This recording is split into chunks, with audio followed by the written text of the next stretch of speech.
En este momento daremos inicio a la próxima sesión plenaria. En esta oportunidad aprenderemos sobre qué motoriza las inversiones de capital de riesgo en América Latina y el Caribe. The adventure spirit of venture capital. On the one hand, although investment is rising, startup valuations in the region are still low compared to other regions, and the ecosystem is just getting started. So it's not clear what Latin America and the Caribbean startups and small and medium businesses should do to keep the momentum going. On the other hand, there are lots of opportunities for investors to close good deals that help entrepreneurs solve real problems. For Latin America and the Caribbean startups, 2019 has already been a year of new unicorns and new records. And the ones that were founded in the early 2010s are now reaching maturity and starting to generate returns. So let's widen our knowledge and our world. A world made in the Americas. Muy bien. Vamos a entonces invitar a los participantes de este panel al escenario, a Juliano Seabra, quien va a ser el moderador. Él es jefe de la División de Innovación y Creatividad en el sector de conocimiento, innovación y comunicación del Banco Interamericano de Desarrollo. Bienvenido, Juliano. Integran el panel Carlos Baradello, gerente general de Sausalito Ventures y gerente general de Alaya Capital. Marta Cruz, cofundadora y socia gerenta de NextTP Labs. Felipe Camposano, Managing Partner de Taram Capital. Gabriela Ruggeri, Managing Partner de Overboost. Y Rodrigo Baer, socio de Redpoint Ventures. Bienvenidos. Muchas gracias. Buenas tardes, buenos días a todos. Bueno, voy a hacer ese panel va a ser un poco distinto porque es grande. Y vamos a hacer un poco en español, un poco portuñol y un poco inglés. Entonces, así que vamos a cambiar. Bueno, quería, antes de más nada, hacer un contexto que estaba comentando con nuestros colegas aquí de panel hace unas horas, que me parece que está pasando un momento particularmente interesante en la región. Por lo menos en algunas partes de la región, cuando el tema es Venture Capital. En los últimos 45 días, por ejemplo, en Brasil se ha anunciado rondas de inversiones en firmas del orden de casi $1.000 millones. Si miramos la historia, no hay punto en la curva para predecir eso. Entonces quería empezar un poco preguntándoles, y ayer mencionaba también una cosa. Tengo un amigo en Brasil que me dije bastante que Brasil nunca pierde una oportunidad de perder una oportunidad. Y quería preguntarles un poco a ustedes, ¿llegó el momento de la región en la industria de Venture Capital o vamos a perder otra vez el momento? Carlos. Es difícil el desafío, indudablemente lo que ocurre en Brasil es diferente del resto de la región porque, siempre digo, Brasil es un continente, no es un país de América Latina. Yo tengo cierta incerteza, es decir, como socio de Alaya, como parte de la industria de capital de riesgo en América Latina, siempre me pregunto que ha habido una proliferación de Venture Capital. Le hemos hecho todos promesas a nuestros inversionistas de retornos atractivos. Y cuando veo el nivel macro, la cantidad de exits, de cantidad y calidad que vamos a necesitar en los próximos 5 años, realmente me preocupa. Es decir, si la región va a poder lograr producir exits atractivos semanalmente. Y solamente si tenemos esos exits vamos a poder cumplir la promesa que le hemos hecho a nuestros inversionistas y ser capaces de tener el próximo fondo, que al final siempre estamos buscando el próximo fondo de inversión. Vamos a crear un poco de polémica aquí. ¿Quién es más optimista aquí en el panel para continuar la conversación y tenemos un contrapunto?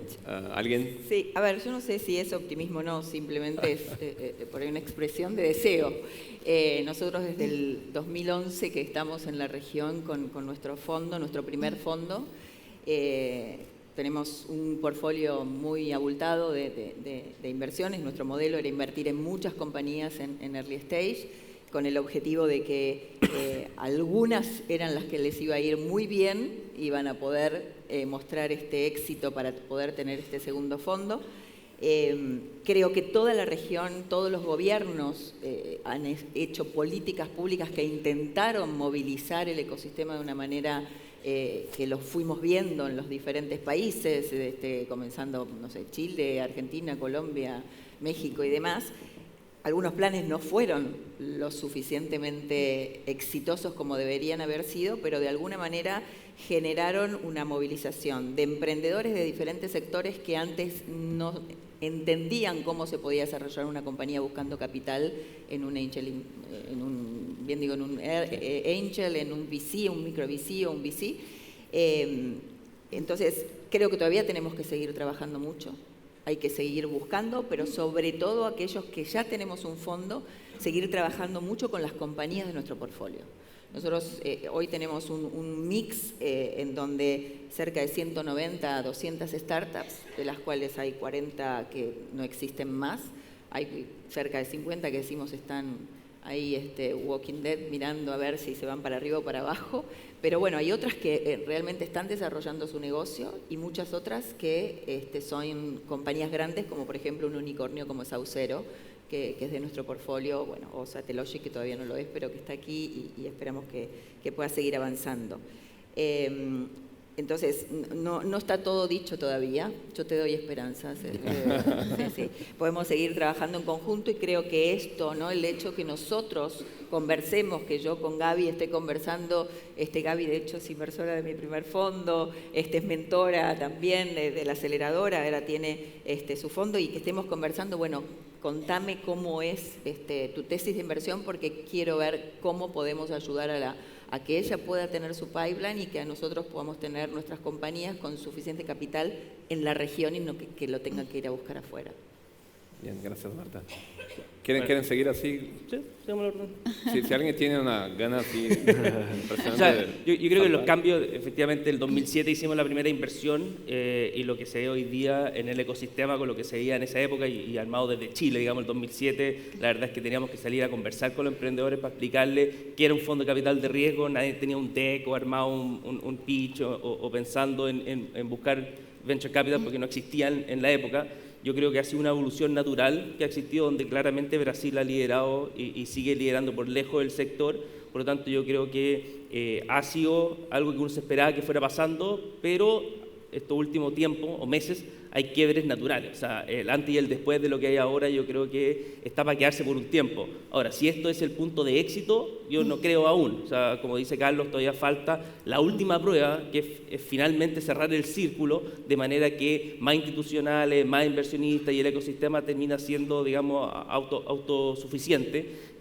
Por lo tanto, todavía no todo está dicho, pero creo que hoy día es distinto de lo que era ayer. Por lo menos para Brasil, y también concuerdo con lo que hablaba Carlos, digamos, de que el ecosistema fuera de Brasil es muy diferente.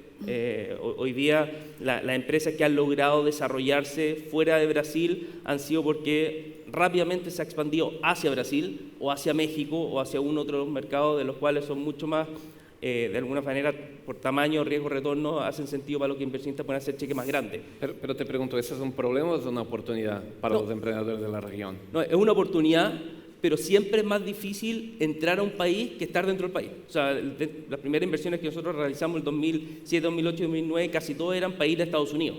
Por lo tanto, nosotros desarrollábamos, podíamos hacer cherry picking, buscábamos los mejores emprendedores con las mejores tecnologías, porque como éramos los primeros que teníamos fondos, no había mucha alternativa, pero una vez que llegabas a ese ecosistema eras nuevo. Tenías que armar equipos, tenías que reclutar a la gente, generar relaciones, generar prestigio, por lo tanto, siempre está la oportunidad, pero uno parte con una desventaja, que es local.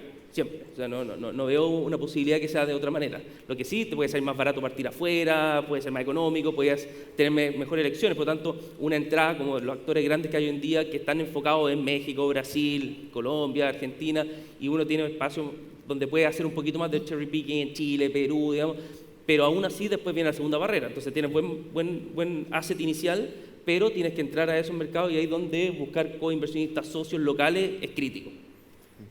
Gaby. Yo creo que quizás, encarando las cosas desde otro punto de vista, creo que el ecosistema se ha venido formando de diferentes capas, diferentes estadios. Y creo que tanto el ecosistema emprendedor como el ecosistema inversor en América Latina viene madurando. ¿Are we there yet? No sé, o sea, no es que llegamos, ya estamos, somos más... No. A América Latina en general le falta madurar en muchos aspectos, pero creo que viene madurando. El hecho de que, por ejemplo, las corporaciones, como nosotros estamos trabajando ahora desde Camay con Coca-Cola y con Arcor como inversores, se involucren en un fondo de Corporate Venture Capital, pero abierto, de gestión independiente, implica otro grado de madurez que hace 8 o 9 años no teníamos. Cuando surgieron fondos como Monagis en el 2008, que es de los primeros, tenían que explicar un montón de cosas y tenían que educar. Hoy creo que tenemos que seguir explicando, pero otro tipo de cosas, y es cómo incorporamos más jugadores, más actores a este ecosistema. Porque para crear ese ciclo, para que existan los exits y para todo, tengo que tener todos los estratos, todas las partes completas de ese ecosistema. ¿El ecosistema viene madurando? Sí. ¿El ecosistema ya es maduro? No. Creo que estamos medio como en los teenage years, así somos medio adolescentes, y eso hace que nos entusiasmemos mucho con algunas cosas y después no sean todo lo que creímos que iban a ser. Pero me parece que son buenas señales. Me parece importante traer a más players al ecosistema, involucrar más a las corporaciones, porque en definitiva los grandes incumbentes también son los players que pueden participar en esas salidas. El mercado de capitales que existe en Estados Unidos no existe en América Latina, ni va a existir a esta altura, ya creemos, en América Latina. Entonces tenemos que pensar un poco distinto. Las expansiones que naturalmente antes es, no, tengo que ir a Estados Unidos es, y bueno, no, por ahí tengo que moverme en otros segmentos del mundo y expandirme hacia otros lados, y esa es una estrategia más interesante porque hay un montón de geografías con millones de personas para transformar que necesitan ser atendidas y que en donde podemos hacer mucho más porque aprendemos de nuestras propias imperfecciones. Nuestras imperfecciones o nuestras dificultades cotidianas, que todos aquí creo que las conocemos bastante, nos hacen más expertos en los mercados no tradicionales. Y quizás competir por márgenes en mercados muy desarrollados nos hace irnos a pelear a un entorno que en donde no somos tan expertos. Entonces yo creo que sí, que estamos madurando, que va bien.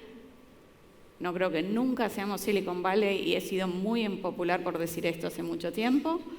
Pero sí creo que vamos a ser una buena región para un buen desarrollo, pudiendo transformar la vida de las personas y que tanto el Venture Capital como el Corporate Venture Capital sean una porción del ecosistema de fondeo del emprendimiento y de la innovación en América Latina.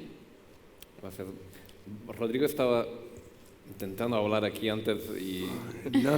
A ver qué well, I'll shift to English because my Spanish is really bad. So I think it's two different situations, right? I think that now in Brazil, we are at a stage where we have all the different funding stages.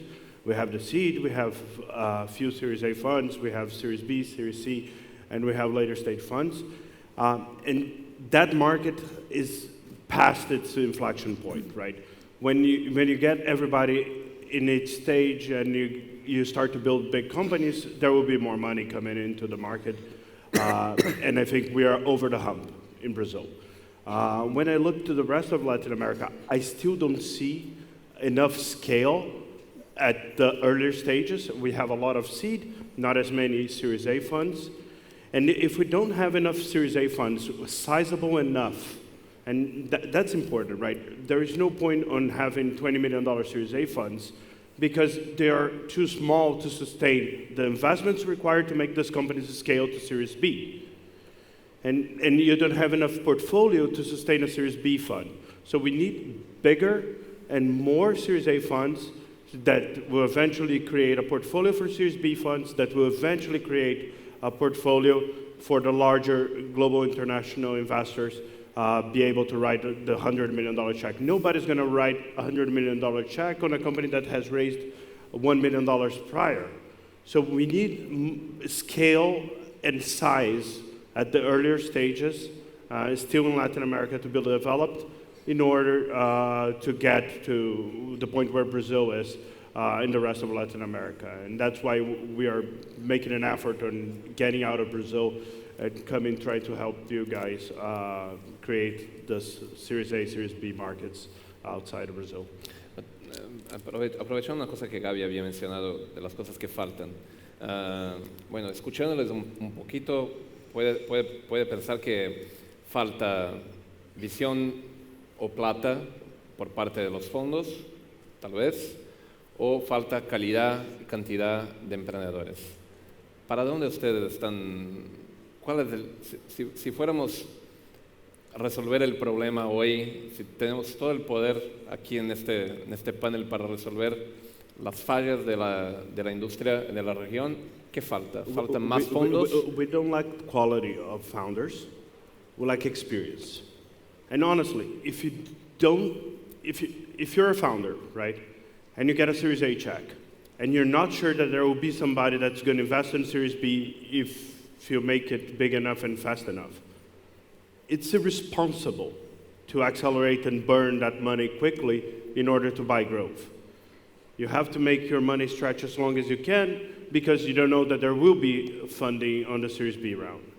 So it's chicken and egg. Are our founders less aggressive, or simply they're less aggressive because there is no funding? And as they're not aggressive enough, they're not in the growth profile that warrants later stage funding. So we'll need cycles, and probably we'll need money before we see a shift in founders. Because if I'm running a company, I'm not taking that risk of burning through $5 million in 2 years and running out of cash after it. It's just responsible. Quería solo aprovechar una cosa, aprovechando Rodrigo y después volvimos al panel. Bueno, ustedes son un fondo basado en Brasil, pero hace un tiempo ustedes invirtieron en una startup de un ecosistema que no era, en principio, un ecosistema de los más desarrollados de la región. Y bueno, acabamos de ver la presentación aquí, que fue Rappi. Y ustedes invirtieron en Rappi muy atrás. ¿Por qué lo hicieron eso en ese momento donde el ecosistema no se había? ¿Y por qué Rappi logró y van a decir, ok, porque se fue a Brasil, pero otras se fueron también. Entonces, quería escucharles un poco the decision-making process. I think Rappi is a good example, right? Colombian founders. But how did they raise the seed round? They had done one company, they went to Y Combinator, they learned how to scale a business quickly in the US. They came with a very sharp pitch on, we're going to scale this and be global. They, differently from the typical Brazilian or Latin American founder, they trusted that there will be funding for a quickly scaling company. They raised a $9 million seed round, which is unheard of in Latin America. No. Then they went on to a $40 million Series A, led by Sequoia and Andreessen. When you are at that, when you are in that role of founders, right, you get exposition, you get exposure, and you get a lot of media covering you, which makes it easier for you to continue fundraising.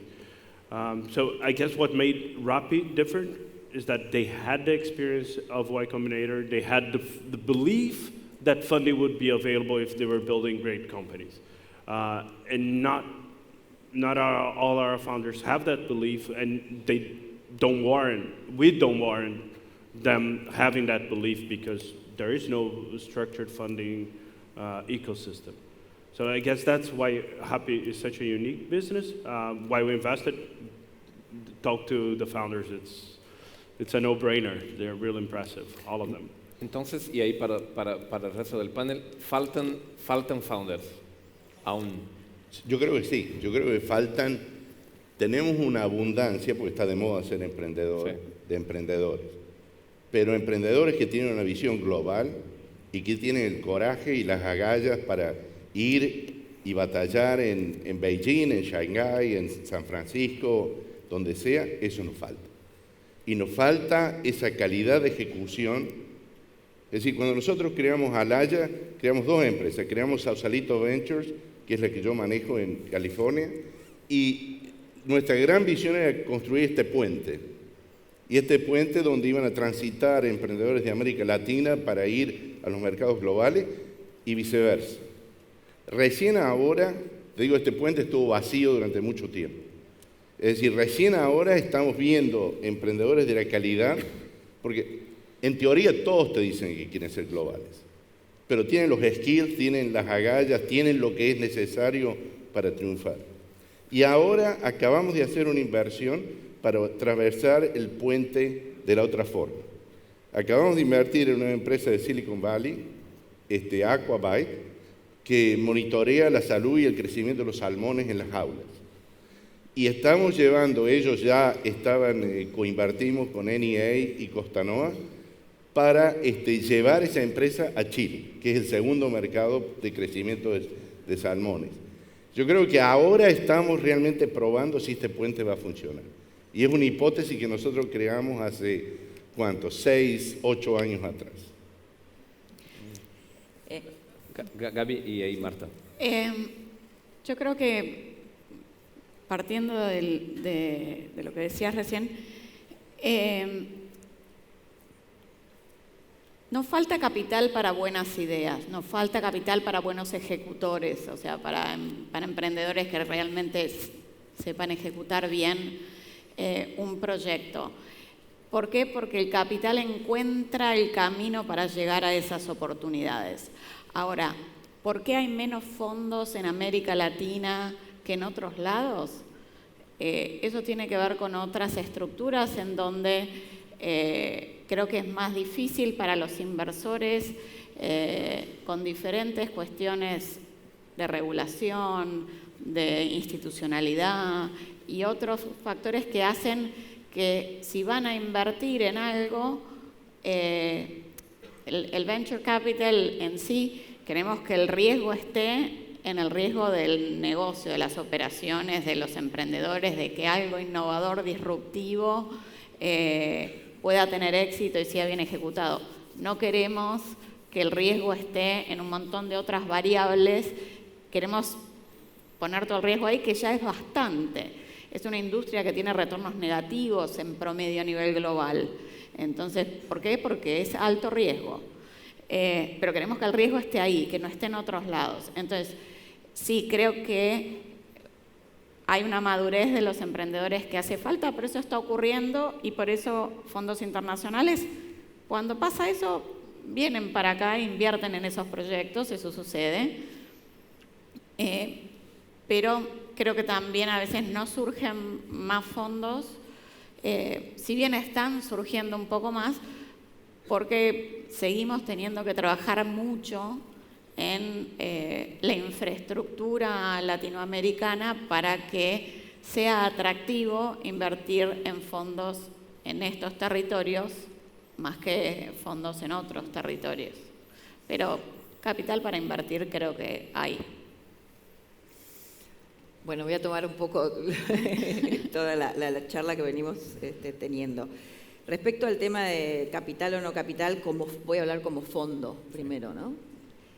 Hacer fundraising desde Latinoamérica es un pain.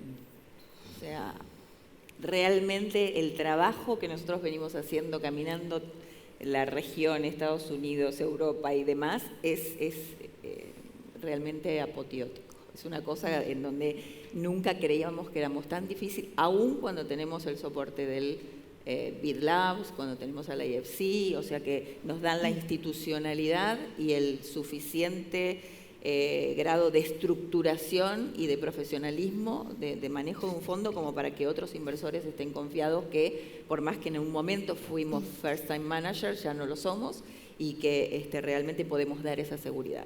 Entonces, en principio, desde el lado de los fondos hay toda una problemática desde Latinoamérica poder hacer fondos de grandes tamaños. Salvo, obviamente tenemos el caso de CASEC, que tiene unas credenciales impresionantes. Siempre recuerdo dichos de algunos de los fundadores del fondo cuando dicen, el primer ticket me lo puso un inversor de Mercado Libre que invirtió antes que hagamos el IPO, ¿no? Y con una partecita de la diferencia que hizo en ese momento, lo puso en el fondo y así lo va renovando y bueno, tiene esta posición, realmente lo están haciendo muy bien. Entonces ese es un tema que es crítico, porque cuando vamos al hecho de tener como LPs, tanto a institucionales como a gobiernos, se nos empieza a acercar la posibilidad de toma de decisiones en la inversión, ¿no? Que tiene que ser Argentina, que tiene que ser Alianza del Pacífico, que Chile con Corfo. Entonces, uno, en realidad, lo que nosotros muchas veces decimos, no aceptamos ciertos inversores, porque decimos, no queremos la limitación, porque lo que buscamos son e-players founders. No estamos buscando que estén acá o estén allá, sino que estén desarrollando una plataforma, algo que solucione la vida de millones de personas, desde el punto de vista de la educación, de la parte de inclusión financiera, de la generación de empleo, de todas las que podamos nombrar respecto del tema de impacto. Y eso no está ligado a la Alianza del Pacífico, ni está ligado a Argentina, Uruguay, Paraguay, ni está ligado a Brasil, y etcétera, etcétera. Entonces, que después vayan a Brasil puede ser, y que después vayan a otros países puede ser, pero en principio lo que buscamos, y que es lo que coincido con él, sigue siendo en todas las etapas de inversión, en seed stage, en early stage, en la etapa de escalamiento, es buscar el equipo, el e-player, que no solamente sea bueno para escalar la compañía, para poder ir a otros mercados, sino que haya podido elegir sus inversores. Nosotros decimos que los mejores emprendedores son los que eligen al inversor. Y ayer Rodrigo mencionaba para nosotros el role model effect que se está pasando ahora en la región, porque bueno, tuvimos muchos anuncios y él nos contaba que, puede contar un poco el tema de, ha pasado muchos años haciendo fundraising y ahora, porque se empezó a hacer las rondas y el teléfono empezó a tocar. Es lo que decía justamente. ¿Pasa lo mismo con ustedes? Inversores de afuera que quieren meter plata en sus fondos ahora porque están sintiendo un poco Lo hace que, volviendo al punto que tiene que ver con este equilibrio que tú dices, capital y emprendedores, uno siempre puede argumentar que faltan los dos. Personalmente creo que hay muchas otras cosas del ecosistema que tienen que madurar, que va a pasar eso cuando estás viendo cerrar el círculo para que venga el inversionista. El resto de los mercados aún no tienen ese nivel de retorno. Y es peligroso cuando uno trata de acelerar, ya sea el mundo emprendedor o el mundo de capital, si es que el resto de los elementos, podemos hablar de cuáles otros elementos son importantes del ecosistema, no están suficientemente maduros. O sea, tenemos el ejemplo de Corfo, por ejemplo, para mi gusto, y esto ya es un tema de políticas públicas que ver, que en un minuto artificialmente aceleró demasiado el tema de los emprendimientos.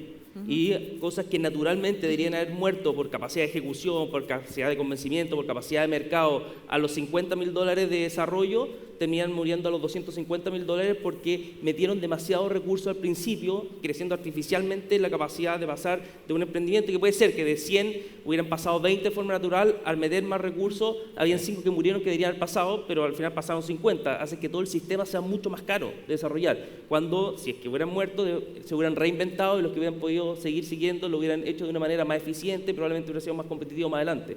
Entonces lo mismo pasa por el otro lado. Y el problema que tenemos de repente es que en el mundo B2B, que es el mundo que más cerca, que es muy diferente del mundo de consumo de Internet, que efectivamente el tema de capital va a poder abordar y uno se va y pasea los sistemas normales en B2B, muchas veces hay que trabajar con el ecosistema existente. si uno trata de meter 40 soluciones al mismo tiempo, la empresa, y yo creo que la parte corporativa es clave, pero clave en Latinoamérica, especialmente fuera de Brasil, no están hechas para absorber esa capacidad de relacionarse con muchas empresas al mismo tiempo. De hecho, les cuesta trabajar con un emprendimiento nuevo, meterla dentro de su, ya sea supply chain, meterlo dentro de su sistema con el cliente, absorber las tecnologías. Y yo creo que uno de los elementos importantes que nos falta es madurar al resto del ecosistema para poder trabajar con los emprendimientos tecnológicos. O sea, hay fondos de Silicon Valley, Soso, que hace esto con Asia, que lo hace de una manera súper bien y ordenada, donde la mayor parte de su equipo está en Asia trabajando con 20 institucionales para enseñarles cómo son capaces de absorber y trabajar con emprendimiento tecnológico, porque son claves para su desarrollo.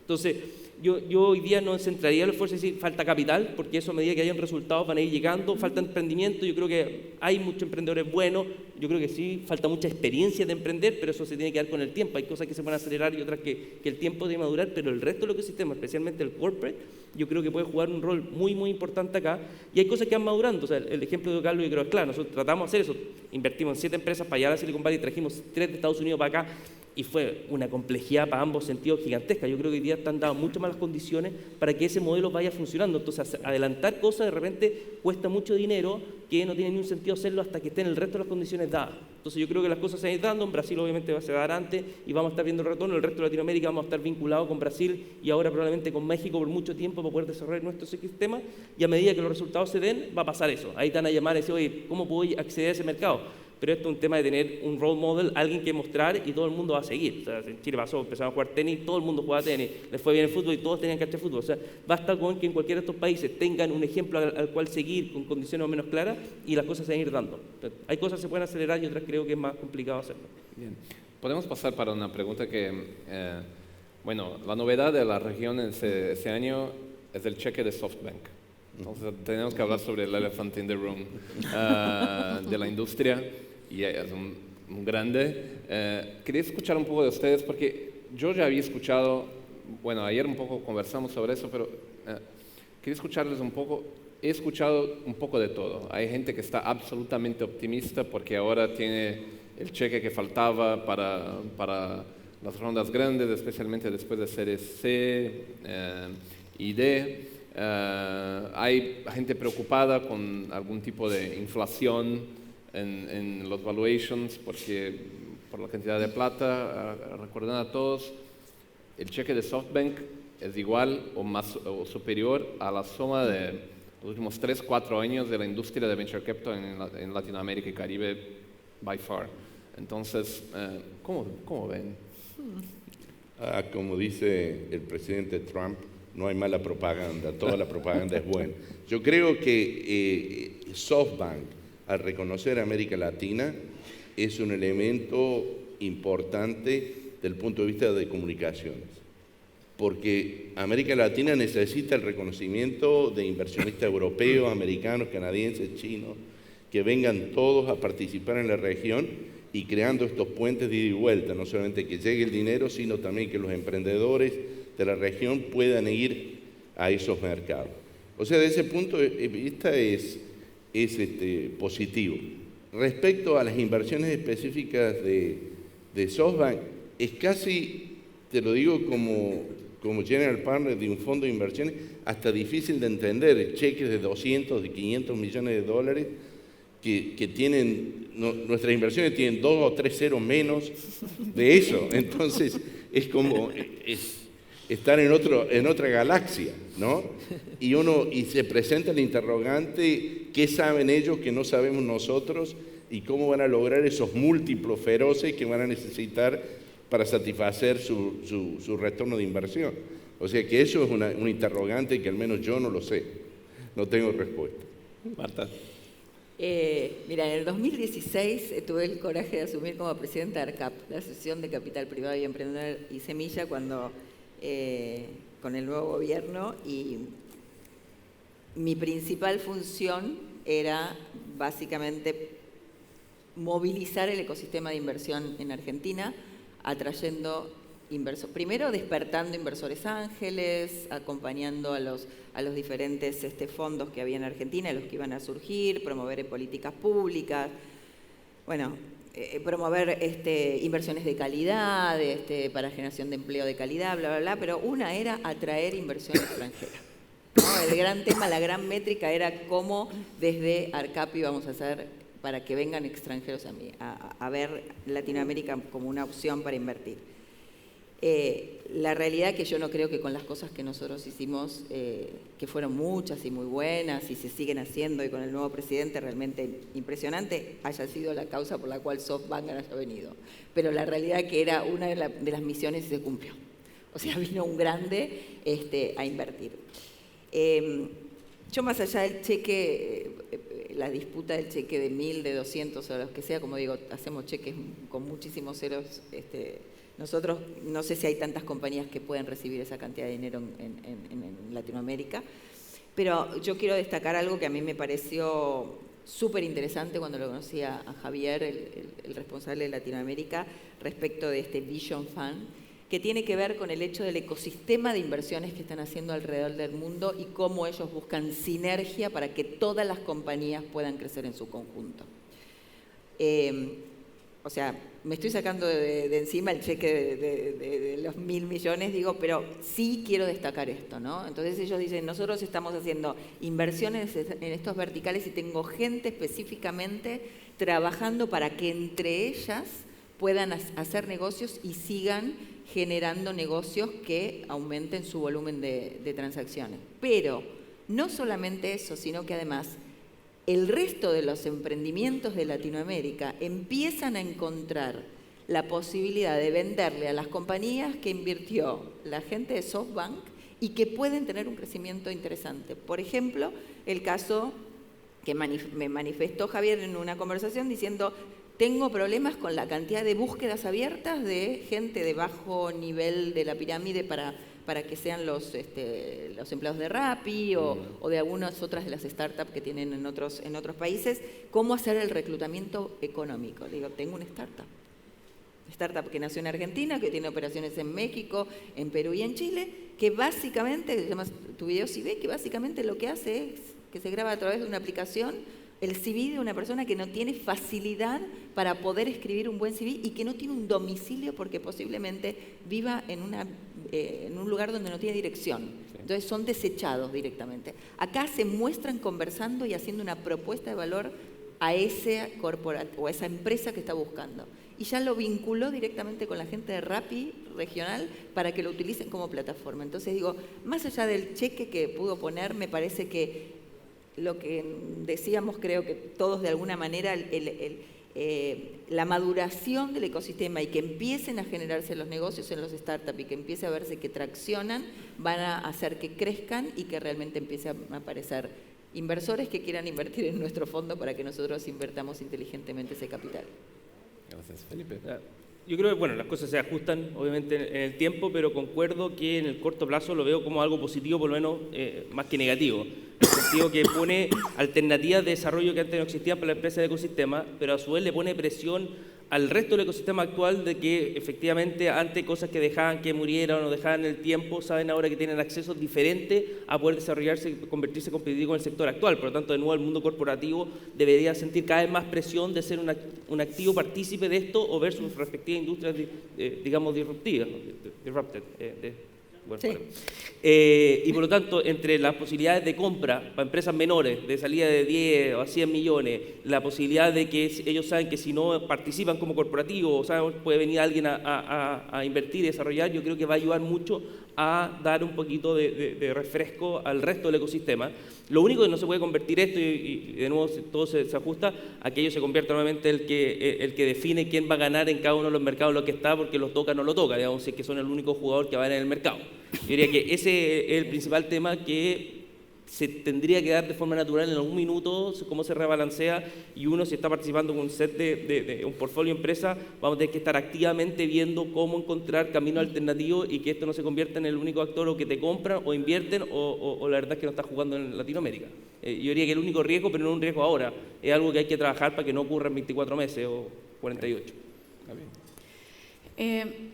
Yo creo que, bueno, creo que como hasta ahora han dicho, es algo positivo definitivamente que un fondo tenga un interés suficiente, considerando que el nivel de inversiones anuales en América Latina rondaba los 1.600, 1.800 millones anuales.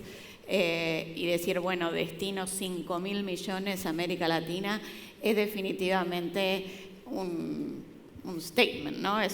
Bueno, acá estamos, plantamos bandera, creemos que es algo diferente. Creo que es positivo, creo que abre las posibilidades a mirar otro tipo de cosas. Y el inversor de vuelta que hizo esto no fue ninguno de los fondos billonarios de los Estados Unidos, fue un fondo asiático. ¿Por qué? Porque de vuelta creo que tenemos que mirar al mundo en un sentido más amplio, en un sentido más abierto, y la interrelación entre regiones puede ser más interesante y más rica de otra forma. Eso implica que los 650 millones de habitantes que tiene América Latina van a poder responder a las expectativas de un fondo que viene de un mercado en donde hay 1.200 millones de personas en un solo país. No lo sé. No sé cómo va a hacer eso. Creo que ninguno de nosotros acá lo sabe. Creo que les da a otros fondos la posibilidad de decir, puedo empezar a cerrar ese ciclo. Los inversores ángeles pueden empezar a ver salidas de sus inversiones. Los inversores de rondas tempranas de una serie A pueden empezar a ver salidas, que un poco eso es lo que buscábamos para cerrar el circuito. Ese es el aspecto positivo. ¿Cuáles son los riesgos? Porque todo tiene una parte y un contrapeso. ¿Cuáles son los riesgos? Que haya algo de inflación de evaluaciones en algunos mercados en particular, que se vuelvan más competitivos, que, como acabas de decir, se elijan, digamos, los ganadores a fuerza de billete y no a fuerza de mejor ejecución, de mejor desarrollo. Esos son los riesgos, pero la realidad es que el fondo se anunció hace muy poco, la realidad es que apenas hicieron sus primeras inversiones y no sabemos qué va a seguir, porque hasta que otros fondos no se anuncien, no sabemos si hay alguien más pensando en invertir más dinero en América Latina. Creo que es un buen signo y creo que eso alienta a otros a participar. El hecho de que el Corporate Venture Capital el año pasado en el mundo haya superado al monto invertido en Venture Capital también marca una tendencia. Sí. Entonces, son buenas señales. Después vemos el resultado del partido. Bueno, Rodrigo, ustedes acabaron de anunciar una ronda en créditos en Brasil con SoftBank de 231 millones de dólares. ¿Qué tal? ¿Y cómo te sientes con la posibilidad de que SoftBank te va a comprar o te va a ser socio de tu portafolio prácticamente entero? No creo que va a pasar. No, it's a concern, but they have a very specific type of company that they will invest, right? Especially because of the size of the check they're writing. It's either something that's going to go global or one of the very few verticals that each of our markets can create very large companies. For 95% of the investments we see, you can't fit $1 billion check into it. So they'll pick and choose, they'll do a few companies, and I don't think they're creating inflation on the Series A, Series B stage. They might be reducing the discount that we had in Latin America at later stages. If you look at Series C, Series D, up to SoftBank, very few exceptions, but they were mostly done by private equity guys, which tells me there is something wrong, because there should be a growth equity investor there.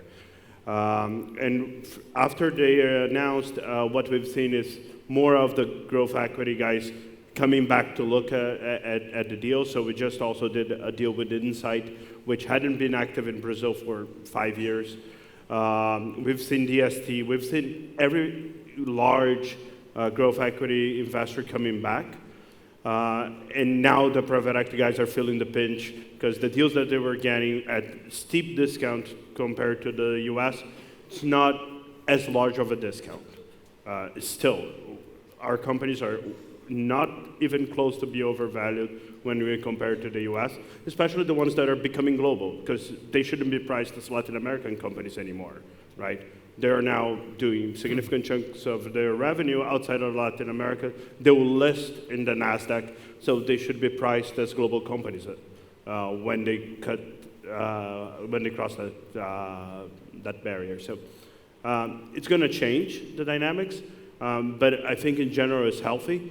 And honestly, I don't think, unless SoftBank and Marcelo can change his mind and starts to write Series A, Series B checks, it's not going to drive inflation there yet. What's going to drive inflation there is having more Series A funds, which we lack. We need more Series A funds in Latin America. Bueno, tenemos 7 minutos para terminar el panel, pero quería aprovechar, Gaby ha mencionado el rol de las corporaciones, el Corporate Venture Capital, y quería aprovechar para tener un take rápido de ustedes sobre eso. ¿Cómo lo ven? Es un otro big elephant in the room, pero un poco más distribuido.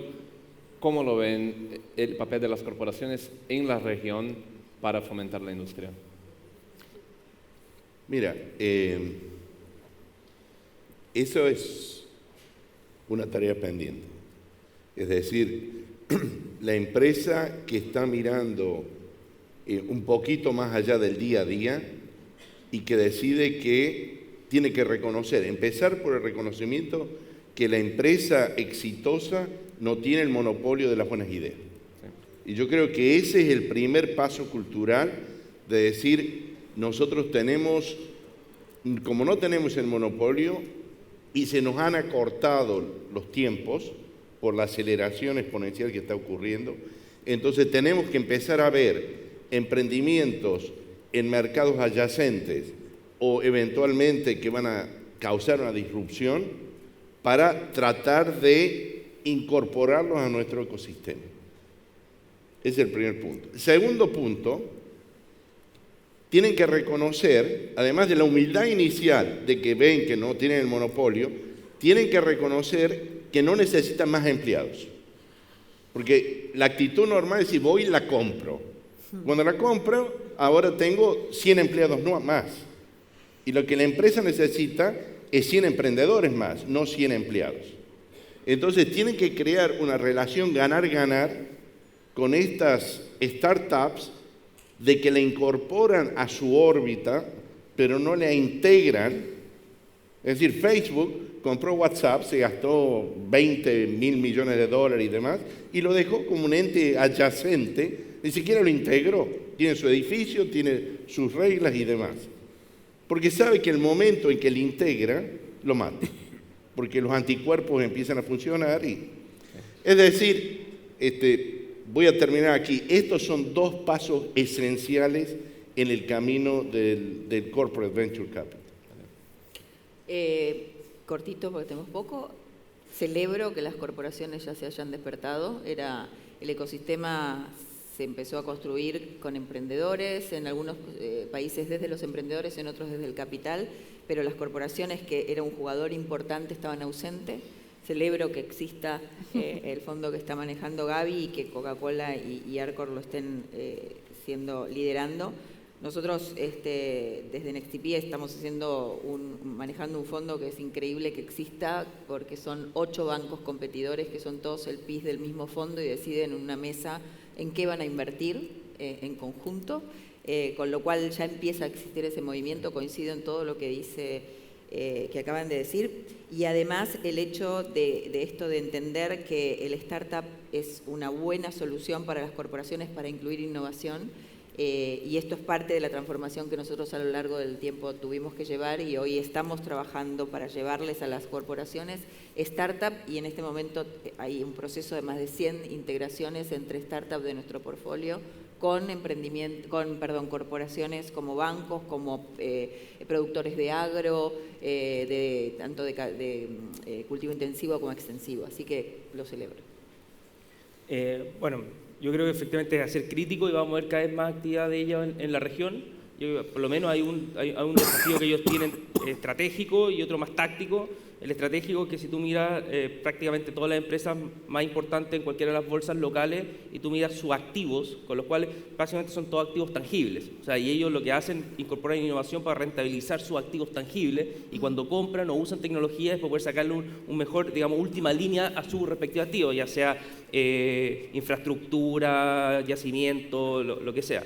En cambio, cuando uno ve los principales actores del mundo corporate en el resto del mundo, de Estados Unidos, sus principales activos son intangibles.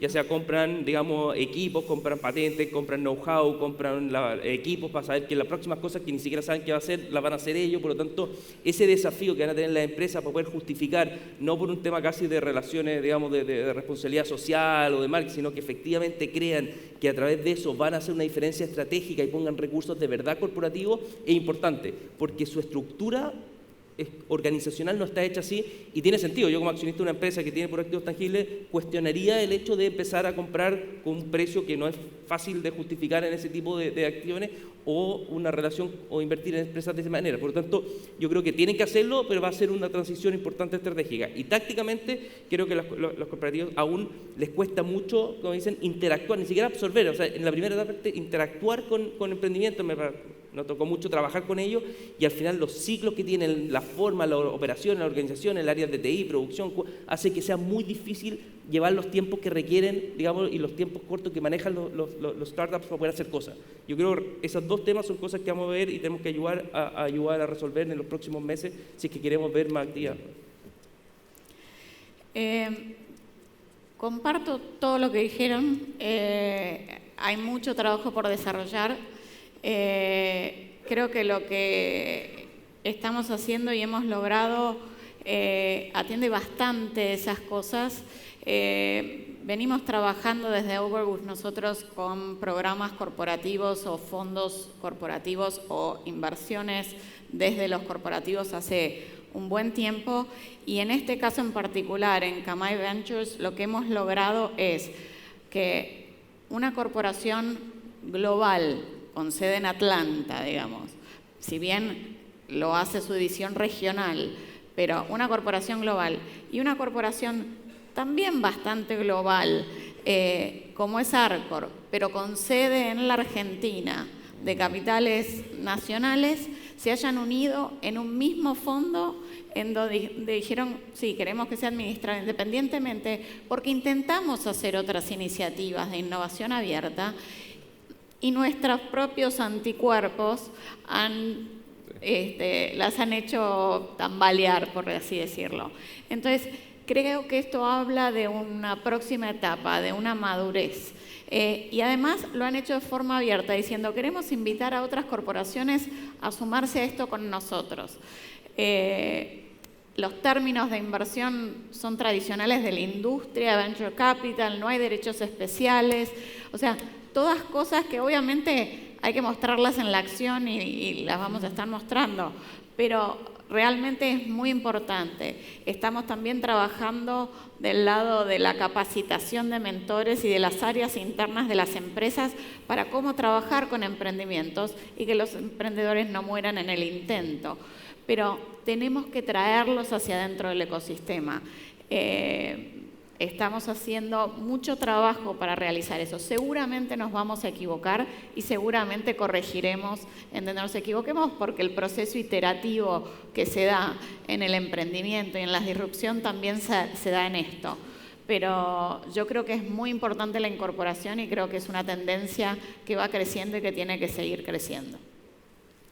I think we're still at the early stages.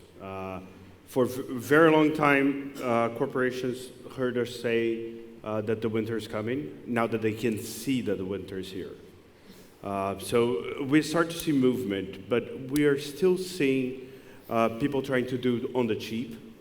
And honestly, you're betting the future of your company, you shouldn't be shortchanging yourself. The cost of doing nothing is your business. You need to get moving, you need to start getting close to startups, or they will disrupt you. We've seen that over the last 5 years. It was denial that Nubank was going to be a thing in Brazil.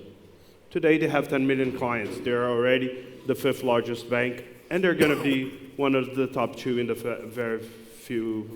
very short future. It's coming. It's going to come to all the incumbents that were out there because we're redesigning businesses using technology. So when you think about it, if you're not moving, you have to start moving and doing all of the options that were laid out. You have to be a client, you have to be a buyer, you have to be a partner, you have to accelerate, you have to invest, and you have to buy. And that's what changed the most probably with SoftBank. Corporates in Latin America were comfortable that they could sit back and wait for the company to not have the $100 million check, and then they would need to sell to something that they could afford to buy. That's not happening anymore. If they get the $200, the $300, the $500 million check from SoftBank, it's not there. They're going to buy you. You're not buying them. So you better move before the large growth rounds happen, or it's a goner for you. So I guess those are the big changes. And still, we are very close to Itaú that's been doing a great job at experimentation and trying multiple models. We are also close to the other 30-something sponsors at Kubo. And there is movement. Nobody has cracked that. But if they don't get going, it's going to take a 5-year time to mature. It's going to be too late by the time they start moving. Estamos totalmente out of time, pero quería pedirles un tweet en el futuro. Estamos en 2024, en 5 años. ¿Cuál es el tweet que escriben sobre la situación de la industria en Latinoamérica y Caribe? Que cada país de América Latina va a tener múltiplos unicornios. Marta. Que las inversiones con propósito son las que tuvieron éxito. Multiple regional funds, digamos, available en la región. Que los fondos lograron crear empleo y transformar economías. That hopefully this is the inception point of the industry where we get minimal scale to actually build out a full ecosystem on it. Bueno, muchas gracias a todos. Gracias. A ustedes. Bien.